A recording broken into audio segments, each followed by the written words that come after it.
Disclaimer: this video is created for entertainment purposes only. The content presented is based on reported claims, interpretations, and public accounts, and is not intended to be taken as factual or verified truth. Did a single night in the mountains transform a doctor into one of the most controversial figures in UFO history?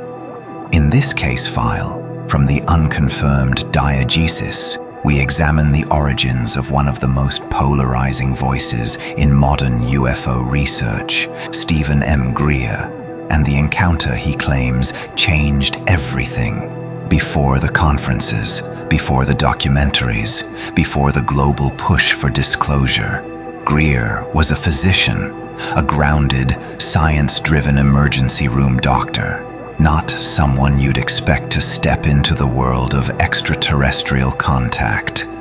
And yet, according to his own account, that world found him first.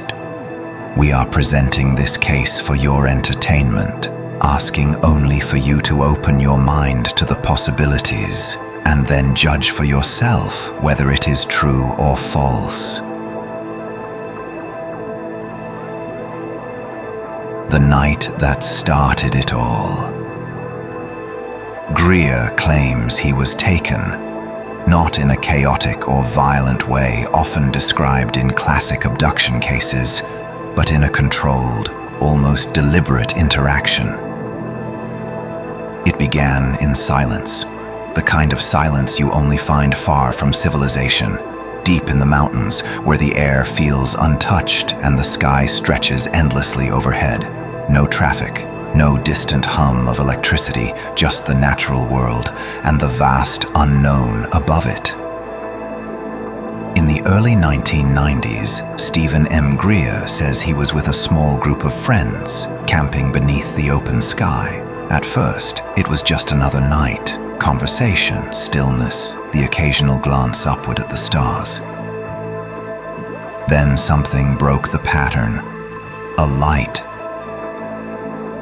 At first, it could have been anything, a satellite, maybe an aircraft, but it didn't move like either. It shifted direction suddenly, stopped, then accelerated in a way that made no sense. Then another appeared, and another. Now all eyes were on the sky. These weren't random lights drifting across the horizon. They were controlled, intentional, moving in ways that suggested awareness, like something was not just traveling, but observing. Witnesses would later recall how the objects seemed to respond, as if their presence was being acknowledged. What started as curiosity quickly turned into something else, recognition, because everyone there saw the same thing. No confusion, no disagreement. This wasn't ordinary. The lights grew brighter, closer, hovering, watching. And then, according to Greer, the atmosphere itself seemed to change, as if the environment had shifted into something heavier, more focused. The moment stretched. Time felt distorted. The line between observer and observed began to blur. This was no longer just something happening in the sky. It was happening to them. What began as a distant sighting became immediate, personal. And for Greer, that's when everything changed. Because the next part of the experience wouldn't be shared equally. While others witnessed the lights, he claims he became part of the encounter itself. The sky didn't just hold something unknown that night. It reached back. Stephen was taken. According to Stephen M. Greer, what happened next was not forceful, but it was undeniable. He doesn't describe panic. He doesn't describe being chased or restrained. Instead, he describes something far more unsettling in its calmness, a transition. One moment, he was on the mountain beneath the open sky. The next, he was no longer grounded in the same way. There was a sensation, not of being grabbed, but of being shifted, as if space itself had changed around him, as if distance had been removed from the equation entirely. He claims he was taken aboard a craft. But even that word, taken, doesn't fully capture how he describes it. There was no struggle, no visible mechanism, just a seamless movement from one environment to another. Inside, everything felt different. The space did not resemble any human technology. There were no obvious controls, no blinking panels, no mechanical sounds. The environment was quiet, almost unnaturally so. The walls appeared smooth and curved, with no hard edges, as if the structure had been formed rather than constructed. And then he became aware of them, non-human beings. He describes their presence as immediate and unmistakable, but not threatening. They did not rush toward him. They did not restrain him. Instead, they observed, with intent, purposeful, focused. What followed, he claims, were examinations, but not in the crude, invasive way often reported in other abduction accounts. These were precise, controlled, almost clinical, yet strangely detached from physical tools as we understand them. He recalls his body being studied, as if scanned or assessed without direct contact. Sensations moving through him that he couldn't fully explain, like energy rather than instruments. A heightened awareness of his own thoughts, as if they were no longer entirely private. Because the most profound part of the encounter wasn't physical, it was mental. Communication began, not through words, not through sound, but directly within his mind. Telepathy. He didn't hear voices. He received meaning. Concepts, images, understanding, delivered instantly without translation. The beings, he claims, weren't just observing his body. They were engaging with his consciousness, and more than that, they seemed to understand it. According to Greer, the interaction carried a sense of intention, not curiosity alone, but purpose, as if he had been selected, not randomly, but specifically, for the experience. He has suggested that during this exchange, he was shown or made to understand ideas about the nature of consciousness, the interconnectedness of life, technologies that operate beyond physical mechanics, and the possibility that human awareness itself is a form of communication. He insists there was no fear, only intensity, clarity, and something he has described as a profound shift in understanding. The beings, he says, did not behave like explorers encountering something new. They behaved like they were encountering something familiar. And when the encounter ended, it ended as quietly as it began. No dramatic exit, no sudden release, just a return. Back to the mountain, back to the night, back to the world he thought he understood. But nothing was the same after that, because if what he experienced was real, then the boundary between human and non-human intelligence isn't distance, it's perception, the encounter. The aliens have delivered a message. According to Stephen M. Greer, the most important part of the encounter wasn't the craft, or even the beings themselves. It was the message. Because this is where his account separates itself from nearly every traditional abduction narrative. There were no threats, no warnings of doom, no sense of experimentation for its own sake. Instead, he describes something far more deliberate: communication with intent, not spoken, not heard, understood.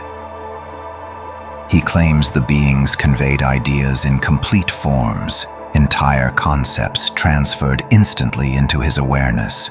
Not words, but meaning. Not sentences, but understanding. And at the center of that understanding was a single, unsettling idea. Their presence on Earth is not accidental. According to Greer, the beings made it clear, whether directly or through impression, that they have been here, observing, interacting, perhaps even guiding in ways humanity does not yet fully comprehend. Not as invaders, not as conquerors, but as something older, more advanced, operating on a level that doesn't rely solely on physical technology. Which leads to the second part of the message. Their technology, he claims, is not just mechanical, it is consciousness-based.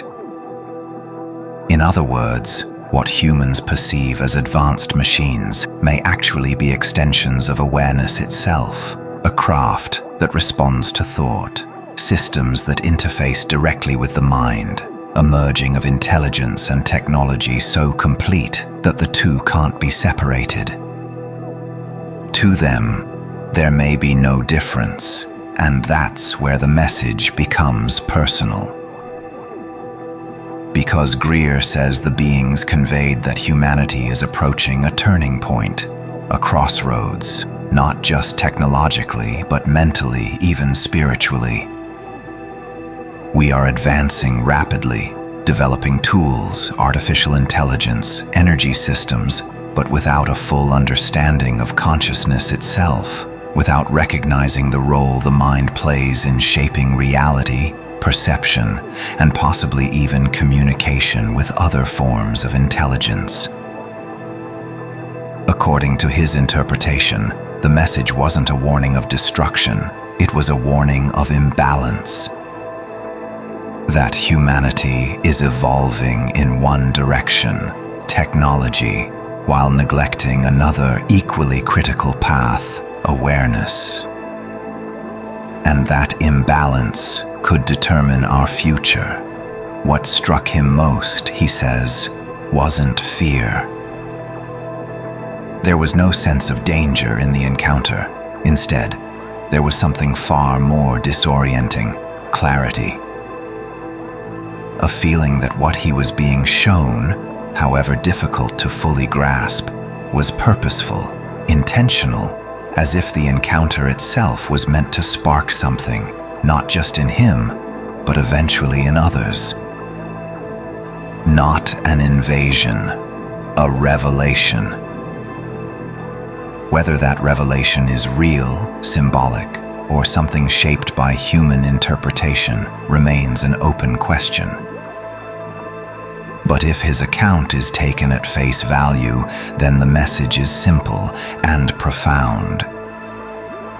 Humanity is not alone, and more importantly, we may not be as separate from them as we believe. Truth, interpretation, or something else? Critics have raised serious questions about his account, pointing first to the absence of any physical evidence that could independently confirm the encounter. In fields where extraordinary claims are made, the lack of material corroboration often becomes a central point of skepticism. Added to this are inconsistencies that have emerged across different retellings over time, subtle shifts in detail, emphasis, and framing that some interpret as the natural evolution of memory, while others see them as signs of reconstruction or narrative refinement. There is also the broader question of perception itself. Psychological and subjective interpretation can play a powerful role in shaping how an experience is understood, especially in moments that are emotionally charged or difficult to contextualize.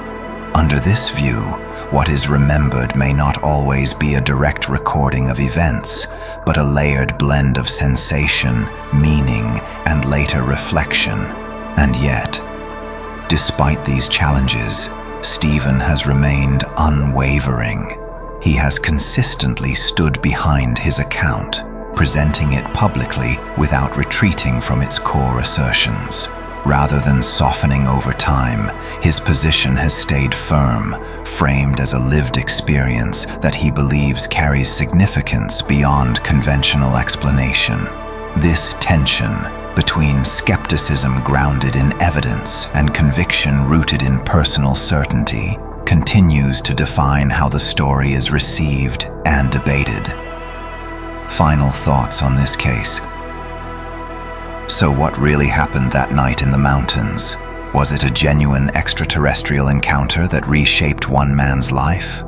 A misunderstood experience interpreted through belief and perception? Or something else entirely?